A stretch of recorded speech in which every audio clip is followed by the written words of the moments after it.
this is the time. I think you have your goal and that's your focus, but try everything else. Explore not only that are related to what could benefit you in your career, but also just for fun, where you can meet new people, try new things.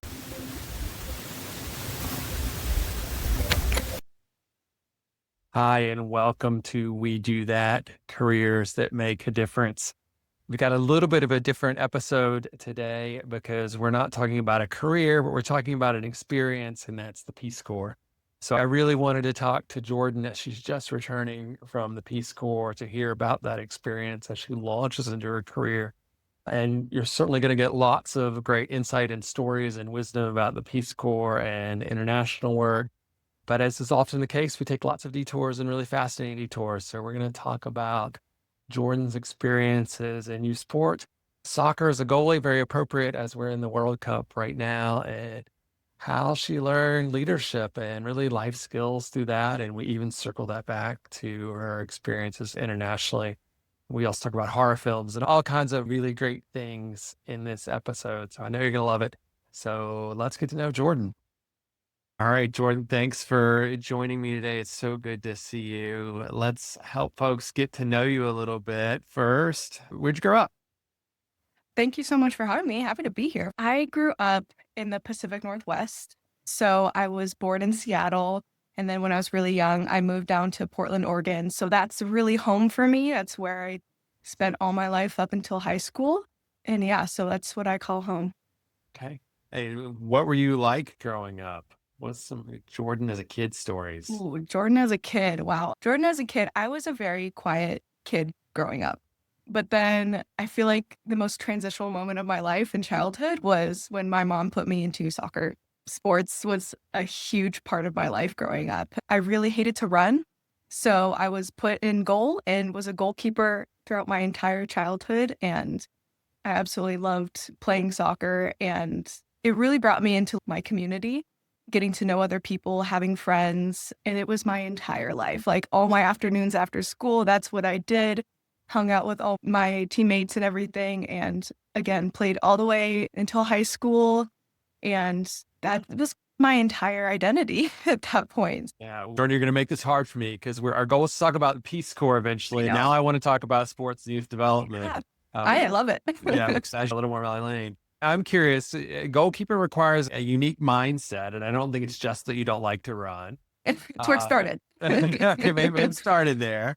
So talk to us a little bit about the mindset of a goalkeeper. You're passive for a chunk of the game, and then all of a sudden you've got to be ready. Yeah, it was just started out very fun, just kind of sit back, sit on the ground, pick the flowers. It was great. But then when I started to get a little bit more competitive, you really find a huge leadership role in goalkeeping. First, you have to get in those technical skills of jumping high, diving on the ground, catching the ball, making sure it doesn't go through your hands or anything. Those are very common, tactical, but what kind of sets you apart from other goalkeepers is how you can communicate on the field and how you can communicate to your teammates, because you can see everything. You can see what's going on more than other people on the field can. So communicating with them keeps you engaged the entire game. But yes, those split seconds where it's like, oh, I had nothing to do, and then the ball's in my face, your reaction time has to be very quick, on your toes, have to be in the moment at all times. And I learned so many skills just sitting back there, watching everything, and then being in the moment. There's so much you can learn as a goalkeeper, and it can be quite scary at times too. You're getting the ball just shot right at you. Yeah, I Definitely mean, learned a lot. as goalkeeper, you're rarely the hero, but you're often the goat.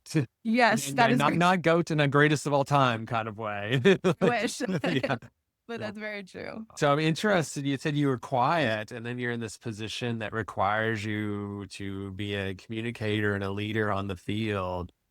What was that like? It's just something you figured out how to do because you have to? What was that transition like?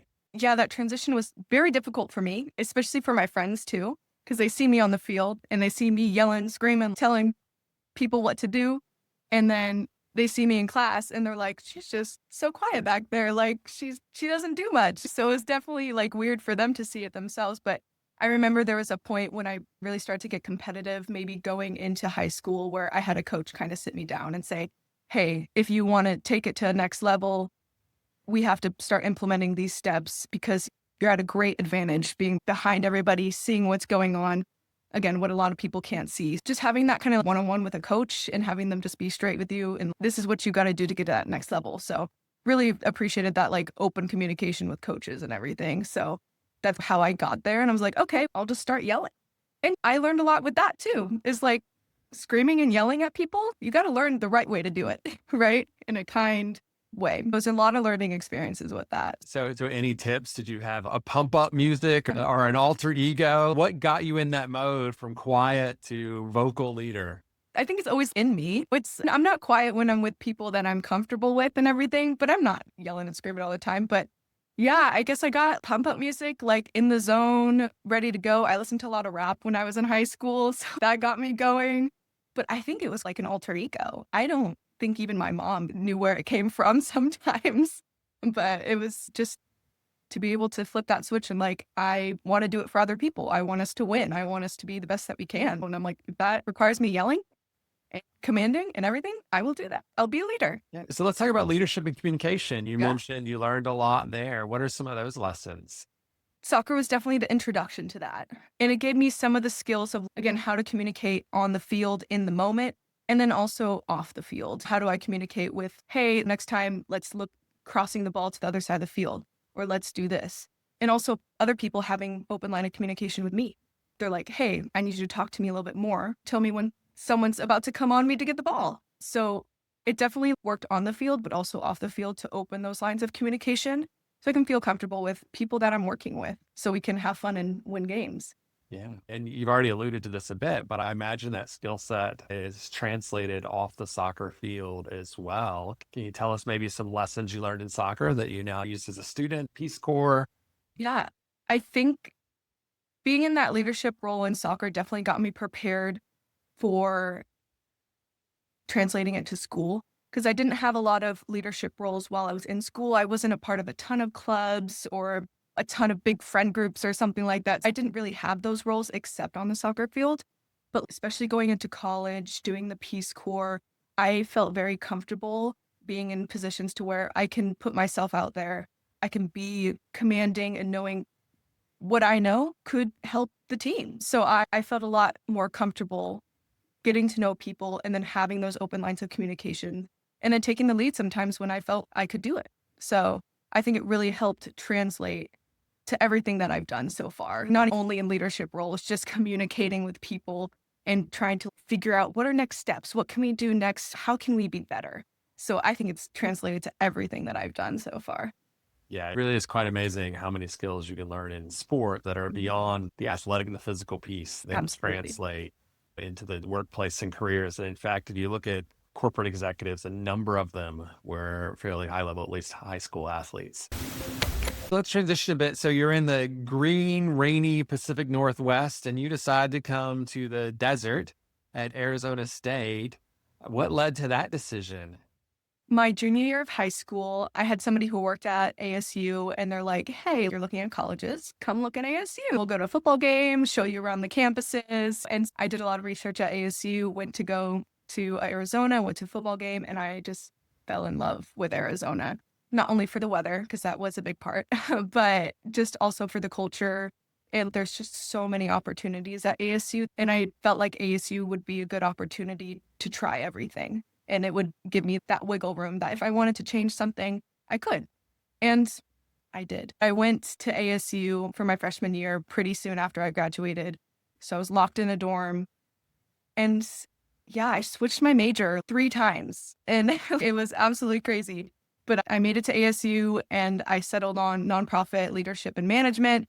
And that's where I settled myself in for my entire time at ASU. And I absolutely loved the choice that I made to go there. So what were the majors before nonprofit? I started going to ASU in anthropology. And then I went to, I think, criminal justice and then public policy. And then I landed on nonprofit management. So in the span of 1 year, I'd switched my major so many times. But I definitely found a common thread throughout those entire majors, which was I want to learn about people, their experiences, and how I can help people. And I think I had experience working with nonprofits in high school that it just seemed like such a perfect fit to do nonprofit leadership and management. Yeah. And you're right. There's a lot of similarities between those majors, even anthropology, which people may not immediately see, but it's about people. Certainly criminal justice and public policy. We're in the same Mhm. college. I've actually been doing a lot of work around sport in prisons and how that impacts the individuals who are incarcerated and also volunteers who come into the prison to work on it. So lots of overlap there. We're very glad you found nonprofit management. How did you find it? I think I was just scrolling through the majors that fit within my scholarship, and nonprofit management was there, and it aligned with things that I've worked with before. And I saw how versatile, I knew how versatile nonprofit work is. If you want to work with animals, you can work with animals in the nonprofit sector. If you want to work with rehabilitation, it's in the nonprofit sector. Whatever you want to do, it can be found in the nonprofit sector. And I was like, that just seems like a really good place for with whatever I decide I want to do full time. Yeah, absolutely. So I'm going to put you on the spot a little bit. Give me the top two or three things you felt like you learned in the program. I think one that really stood out to me is just the three sectors of like government, business, and nonprofit and how they coexist with each other and how they can overlap. I think that was really interesting and to learn that there is a lot more overlap than people think. How nonprofits work, with government work with businesses, and how and vice versa. I think that was really interesting. Also, fundraising, that was super fun. I've had a couple opportunities to do a lot of fundraising on a larger scale with the Nonprofit Leadership Alliance, which I was a part of. I forget how much we raised exactly, but it was a large sum of money for the program to send us to Houston to do a conference to learn more just about nonprofit management and to connect with people. I really enjoyed that experience as well. And so learning how to fundraise with the group of people and team that you're working with, I really enjoyed that. Yeah, fundraising, a very valuable skill, even more now. I also love your comment about the intersection between sectors.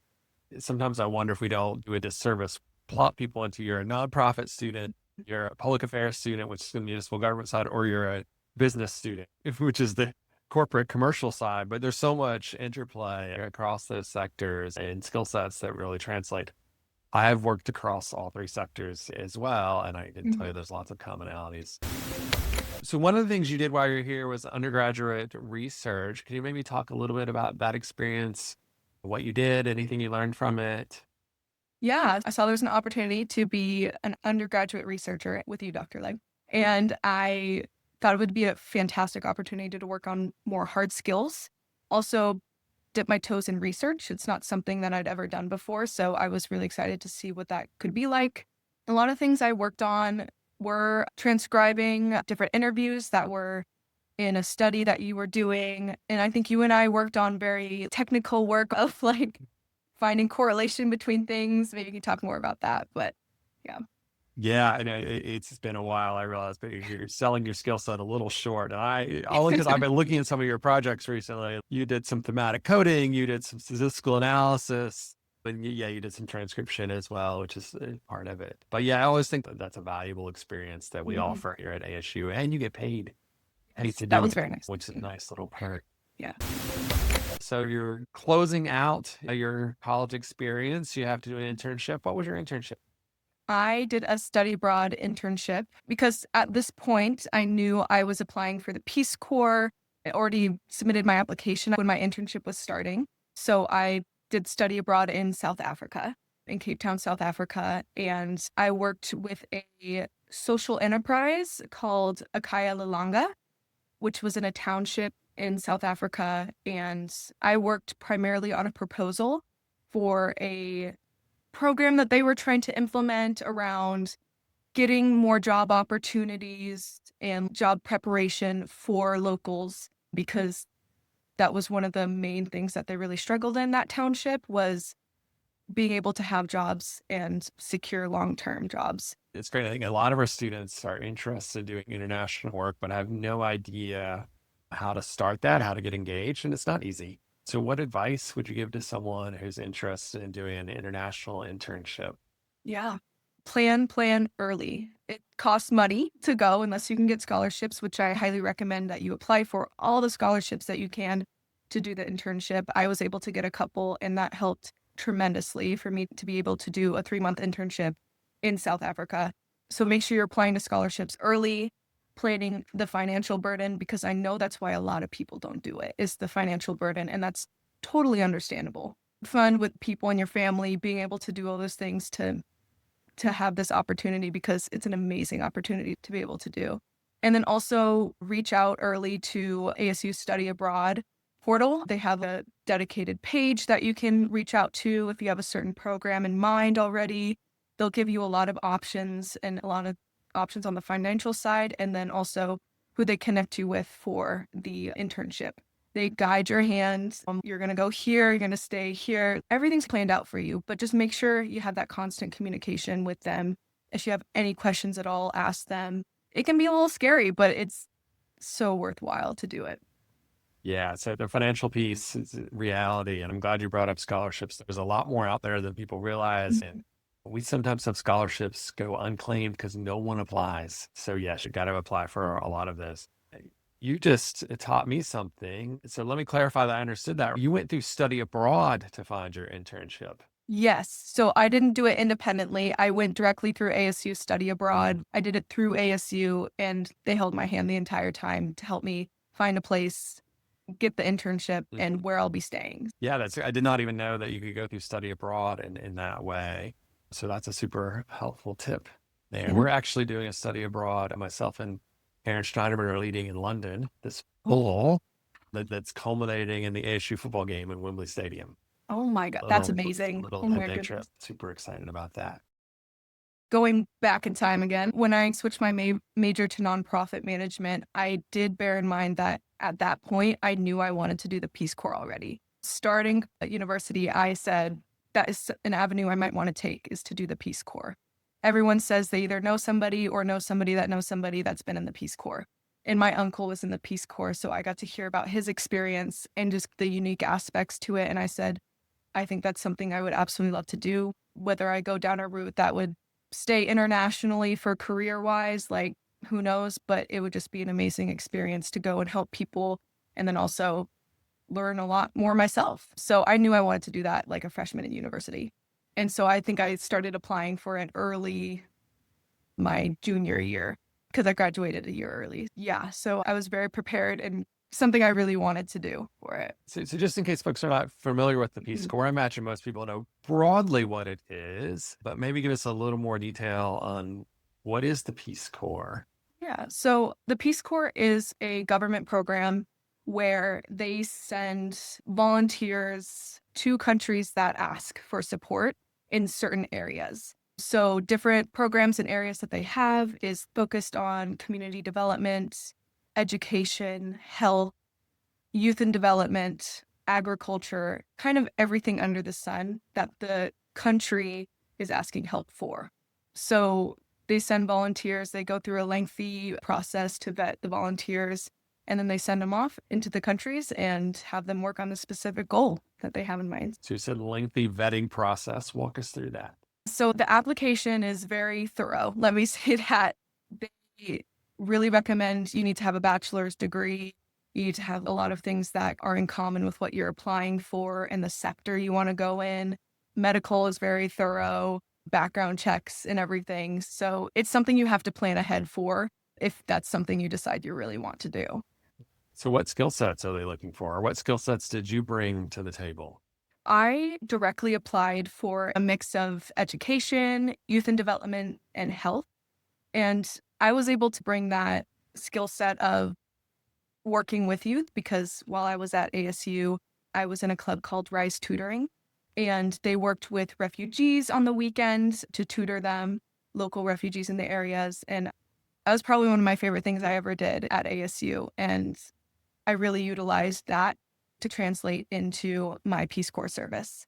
And I think what they really look for along with that is teaching skills, because that was my main job in the Peace Corps, was to do teaching life skills and everything. That's what I brought to the table for them. Yeah, that's great. And I'm going to go backwards a little bit here. I asked this earlier, but I was excited to get to the Peace Corps, but you Yeah. brought up something about your ASU experience and preparation. So thinking back to your ASU experience, you've had a couple of years of hindsight now, not much, you're young in your career, but what advice would you give to a younger Jordyn if you had to do it again, or a current student to maximize that ASU experience?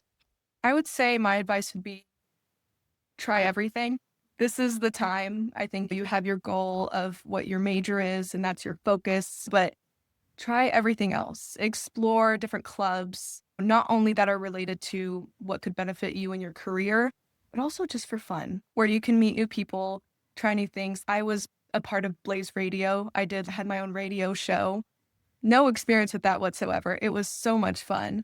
Book clubs I was a part of. But then also I did undergraduate research. I did Rise Tutoring because I knew that those would contribute to my future. So just doing everything that you think would just be fun and beneficial to yourself. Find the time. I know getting a degree is a lot of work and takes a lot of time out of your life, but find the time and get to know people. And you never know if you'll meet them again in the future or need their help or whatever reason. So I'd say that's my advice for younger Jordyn. And it's great advice. I did not know you had your own show on Blaze Radio. I would have did. listened to that. I don't know if you were hiding it from us. Probably was. That's fair. I know what college radio is like. I have to ask though, what did you play? So at first I was a DJ for my first year, and then I moved into my own show, and it was about horror movies. I love horror movies, so I would just talk about my favorite horror movies and what they mean, deeper meanings and stuff. So that was what I did. One of my favorite things about doing this podcast is I learned things I didn't know. And so now I have to ask you, what's your favorite horror movies?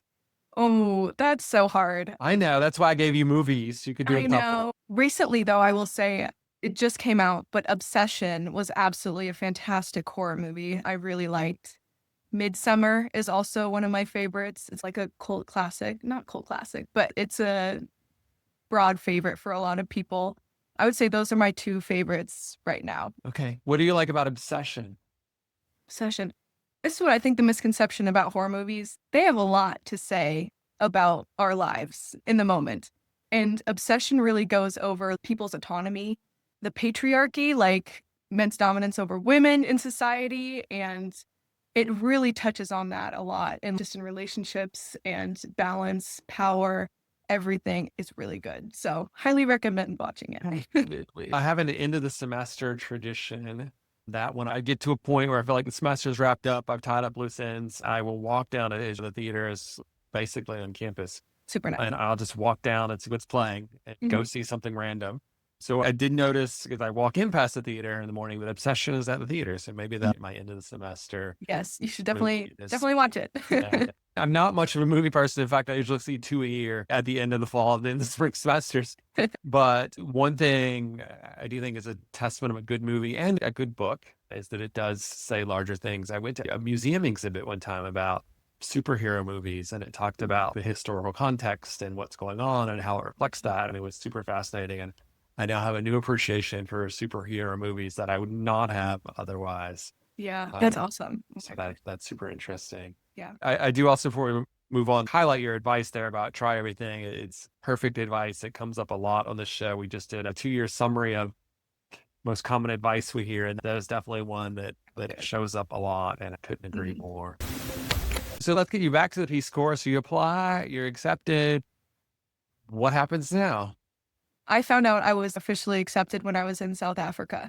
And for context, I applied specifically for my role in Botswana, which is right above South Africa. So I was super close to where I was going to be going. I was very excited.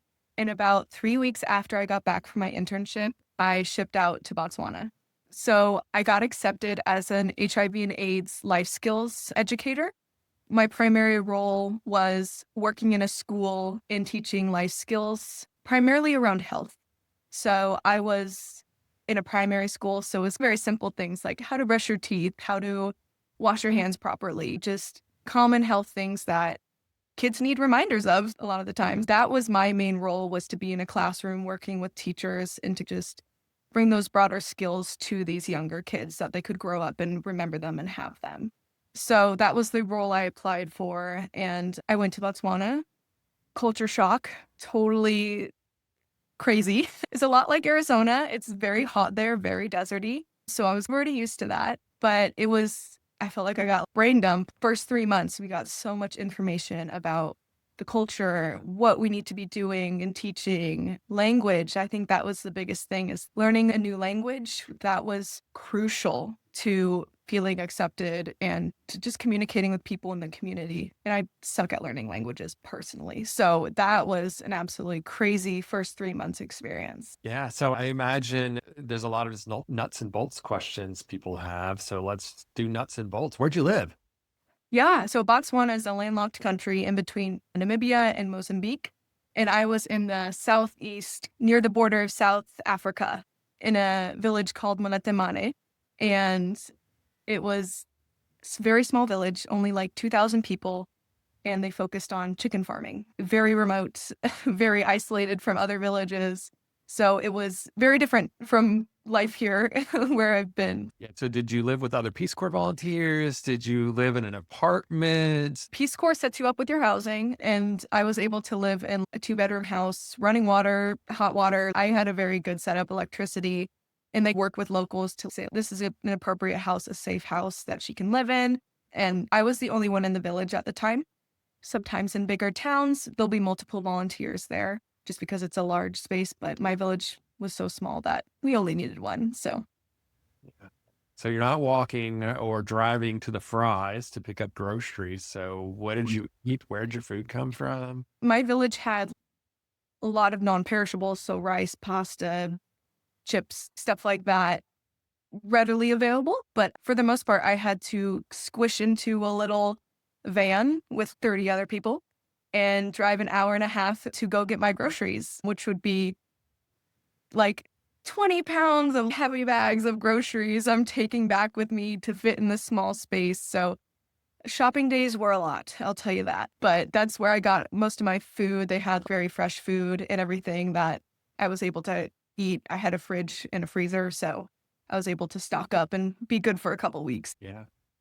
So you said you're the only one in the village. I Mhm. imagine that was a bit of a challenge. Can you talk a little bit about that?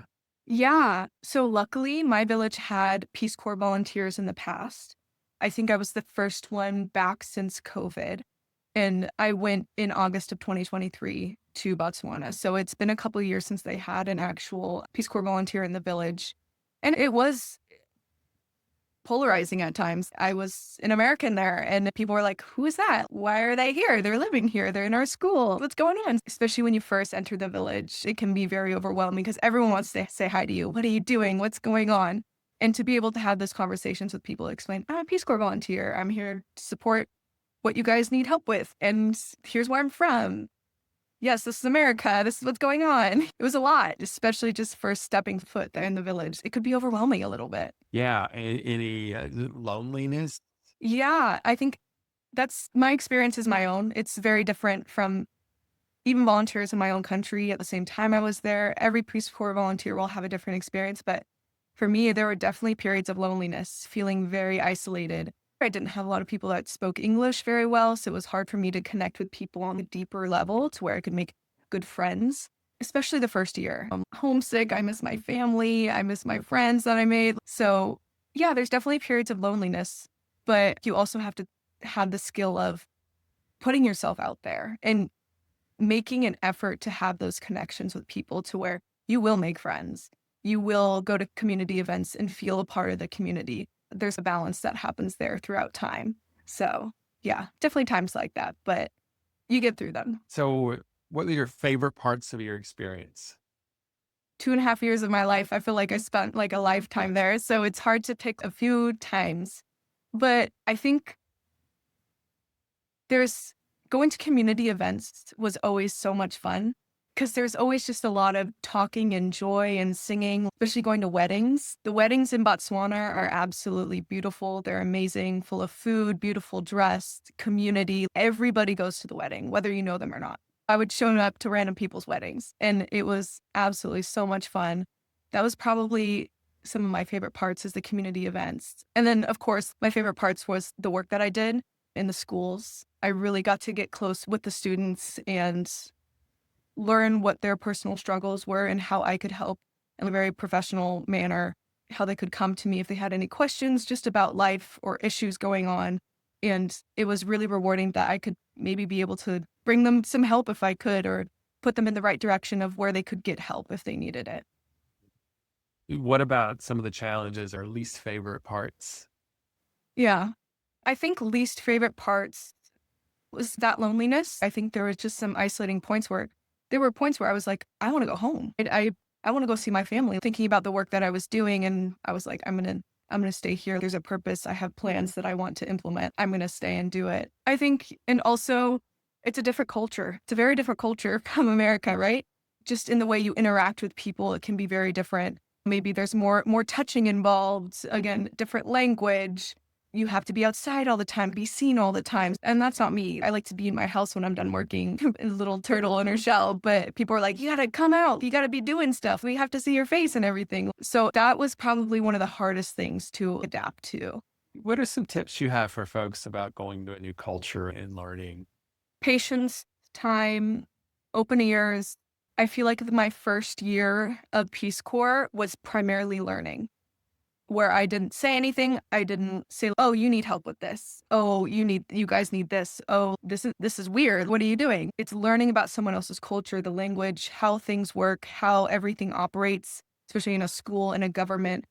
You just sit and learn and listen. And then my second year of being in the culture was implementing. I have an idea how things work. Let's start implementing and working together to have these different programs, maybe ideas of those on how we can put them together. So if you enter a new culture, really just talk with somebody you're comfortable with in the culture and say, hey, I have a question about this. Like, why is it like this? And they may be like, that's just how it is. And you have to say, okay, sounds good. Just again, open arms, open ears, be ready for anything, really. Any specific unique experiences or maybe cultural mistakes you made? I'm trying to think about my own experiences traveling Yeah. in Nepal, which is a very Hindu country. I remember being in Hindu temples and I'd be like, no, you don't grab that with your right hand or use your left hand. Little Yeah. things like that you don't know. Right? Greetings are huge in Botswana. So you need to say hello to everybody that you cross paths with. Whether you know them or not, you're walking by them, you say hello every single time. It's a sign of respect. They have an interesting way of doing handshakes, which is like having to put your hands like this when you're shaking someone's hand, a sign of respect. And sometimes I would forget to do that. So sometimes people would be like, Jordyn, say hello. Jordyn, take this way. Right. Hey, do this, do that. And so sometimes that was a bit embarrassing because respect is an absolutely huge thing. It makes or breaks relationships in Botswana culture. So it was like, oops, sorry. But a lot of the training that we do ahead of time really gets you in the groove of before you get to your village, here's things you really got to know and be aware of throughout your 2 years. So I felt prepared going into my village. Yeah. So what about coming back? Because I didn't spend 2.5 years internationally. I did spend 8 months. And I know coming Mhm. back actually has its own culture shock to it, even though you wouldn't think so, because you're like, oh, this is home. I'm used to it. I grew up here. But what's that been like? Any challenges coming home? Yeah, it's definitely been a learning experience. I feel like when I got home, I was like, oh, I'm home. I'm totally used to this. I'm like back in my groove where I left off. It's great. I feel like it was like that for a month. And then it hit me. This is totally different. Everything's faster here. Community looks very different here in America than it does in Botswana. I'm in such a big country. It was very overwhelming at times, just what would go through my head. And also accessibility to things like day to day life. It changed really quick of like, I have all these things now and I didn't have a lot of things when I was in Botswana, so it's kind of very overwhelming. Yeah, I would agree with that from my own experiences as Mhm. well. You miss the simplicity sometimes Simplicity, yeah. and just not having as many choices and the focus on the relationships. And that's great. So I'm certain we have people listening who are like, I would love to do international work, and maybe that's the Peace Corps. So Mhm. what advice would you give to them? What experiences should be having? What skill sets should they be developing? Yeah, so I think Peace Corps is an absolutely fantastic opportunity because I was a nonprofit major, so I didn't have any direct experience or a degree in teaching, I should say. I had experience with it. But if you develop your skill set and prove I can do this in this certain sector, they'll take you. So I think it's an absolutely awesome avenue to take if you want to start your international experience. Also, study abroad is fantastic. Get that experience going abroad, whether it be to somewhere very close to the United States or halfway across the world. Get that experience going into new cultures and also just learning about people who are very different than you is a great first step. Going into those communities that look different than you is listening, hearing the issues there. and then being able to see what you can do to help or just listen. I think is a great first step to start that. So I would say that's a good low cost avenues to go. Otherwise, travel the world, ask questions, learn everything, talk to everybody, put yourself out there. It's absolutely amazing experiences and you learn so much. It's so rewarding. Yeah, and I think you bring up a good point about putting yourself in uncomfortable situations and Mhm. communities that you're not familiar with. And sometimes we underestimate that we can do that in our backyard. We think, oh, I live in the United States, everything's fine. But particularly in Phoenix, it's a large metropolitan area. And actually, it does not take a lot of work to find communities where you're the outsider Yeah. and to put yourself in those situations as a guest, as a visitor, respectfully. Yeah. So there are opportunities to do that here. And that's a great reminder. I want to bring us full circle for a minute. Anything you learned from sports that was helpful in international work? Sports. I feel like it's really just working as a team. Having that communication is, I feel like just working as a team, sports gives you, like, you work with a vast variety of types of people that are quiet, people that are loud, people that are very technical. And so I think working, just being able to play with people as a team, learning like, hey, let's do this better, let's change this up. It translates so well into a random community that you're in because you're like, I've worked with people before that are very different than me. And we were able to come together, win a game. So let's try and figure this out together. And again, just that communication, being able to step aside, let someone else have the spotlight for a moment, then also taking the opportunity to have the spotlight when it's your turn. I feel like sports really translated into my Peace Corps service like that. That makes a lot of sense. I agree. So as we start to wrap up, we call this podcast, We Do That, Careers That Make a Difference. I feel like it's a softball question for you, but how does your experience in the Peace Corps make a difference? My Peace Corps experience was you go into it and you're like, I'm gonna solve all their problems. That's your wish. I'm gonna help everybody. But realistically, when I went into Peace Corps, I was like, I just want to help one student. I want to help with a problem that they're having in their lives. You really have to like kind of scale down like, who can I impact? How can I help? And how can I set them up for future success? And I feel like the work that I did in the Peace Corps, I was able to achieve that in helping students individually in classrooms and the school as a whole. I feel like I was able to make an impact on various levels, not only help them with their health, help them with their reading, help them with their schooling, management. So it was, I feel like I got a lot of impact like in the community there. Yeah, Jordan, I think you make a really good point. I think a lot of people go into the Peace Corps international work in general with this, I'm going to save the world mentality. And that's mostly out of a good intention, good heart, Yeah. probably some Western ego involved Yeah. there too, but we won't get. I Yeah. think mostly it's good intention, good heart. But Yeah. the reality is what you do in international work is often quite simple. And you have to be very sensitive to what the community wants. And so you have to listen. You've said that a lot. You have to listen. And it's, let's say it's grunt work. So sometimes, and that's super important. Yeah. And that's super important. I know what you did made a difference. And I know that experience is going to be incredibly valuable. I know you're just recently back to the States and Mhm. transitioning, but super excited to see where this takes you because I know you've got big things ahead and we'll just see how those develop. And thank you for everything you've done. Thank you for sharing your time and wisdom and insights with us. We miss you here. You're always welcome here. And yeah, just thanks for chatting. Yeah. Thanks for having me. And I really want to come visit Arizona soon and see everybody because best years of my life were at ASU. I expect to get a text message when that happens. Yes, for sure. All right. Thanks, Jordan. Thanks.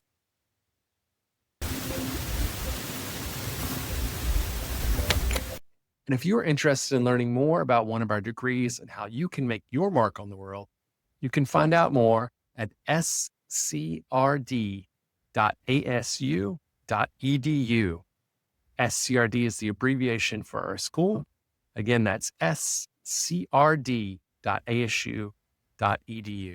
Or email me at eric.legg@asu.edu. That's eric.legg@asu.edu. I promise I'll answer every email, and I hope you enjoy our guests.